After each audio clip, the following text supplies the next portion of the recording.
Los Angeles School of Flower Design.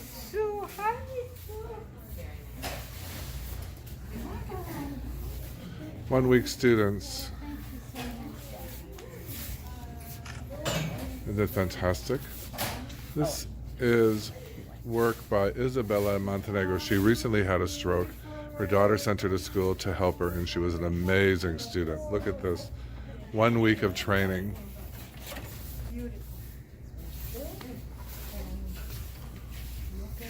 Miss Stacy, what was the hardest thing in class besides your last centerpiece?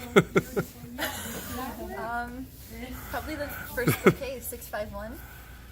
Yes, that was very pretty. That. Do you feel better about this? It's beautiful. It came out much better. Yeah, it's a rambling, wild thing. And our light pink designer, this girl is a star. Everything she did this week was beautiful. And this was our sea foam.